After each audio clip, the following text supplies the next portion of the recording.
enseignements que nous allons passer. Alors, le module va vous énoncer les régimes matrimoniaux et vous montrer, à part ce que notre juge vient de montrer, comment les successions, les comparaisons, non pas seulement à la terre, mais d'autres successions au bien de vos parents. En tant que chrétiens, nous voulons lutter contre cette pratique chez nous, de nous accaparer des biens de Kyrios. Donc, quelqu'un qui est déjà décédé, vous qui êtes vivant, d'ailleurs, c'est une honte. Quelqu'un qui respire, il ne se bat pour les biens de celui qui est déjà décédé. Vous comprenez que c'est trop bas ça. Alors, je ne vais pas m'attarder à la définition des concepts, mais je vais tout droit à nombre 27, verset 1 à 8. Longue lecture. Les filles de Zélophhad, fils de Hépher, fils de Galad, fils de Makir, fils de Manassé, des familles de Manassé, fils de Joseph, et dont les noms étaient Makla, Noah, Ogla, Milka et Tita, s'approchèrent et se présentèrent devant Moïse, devant les sacrificateurs Éléazar, évidemment Aaron était déjà décédé, et devant le prince et toute l'assemblée. À l'entrée de la tente d'assignation, elle dit: notre père est mort dans le désert. Il n'était pas au milieu de l'assemblée de ceux qui se révoltèrent contre l'Éternel, de l'assemblée de Corée. Mais il est mort pour son péché et il n'avait point de fils. Donc lui n'avait pas qualité de père de la terre comme monsieur le juge vient de l'annoncer. 4. Pourquoi le nom de notre père serait-il retranché du milieu de sa famille? Parce qu'il n'avait point eu de fils. Donnez-nous une possession parmi les frères de notre père. Moïse porta la cause devant l'Éternel et l'Éternel dit à Moïse: les fils de Zélophhad ont raison. Les filles, excusez-moi. Tu leur donneras en héritage une possession parmi les frères de leur père, et c'est à elles que tu feras passer l'héritage de leur père.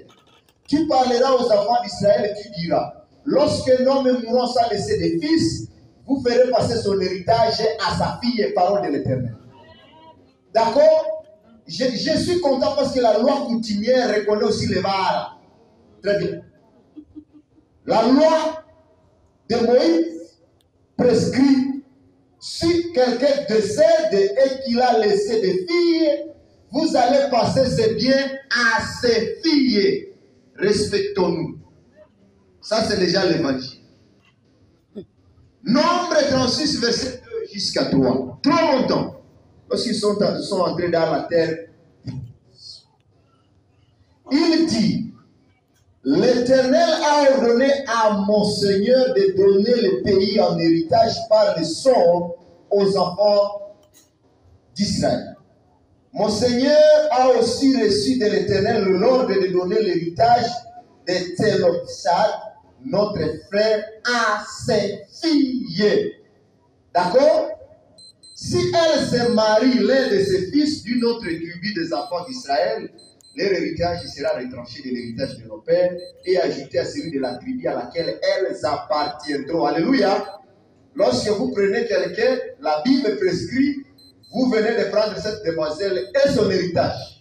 Alors que vous qui voulez vous marier, lorsque se présente devant mon bureau, lorsque quelqu'un demande, on nous notre parcelle, je pose aussi la question: ta fille aussi en a?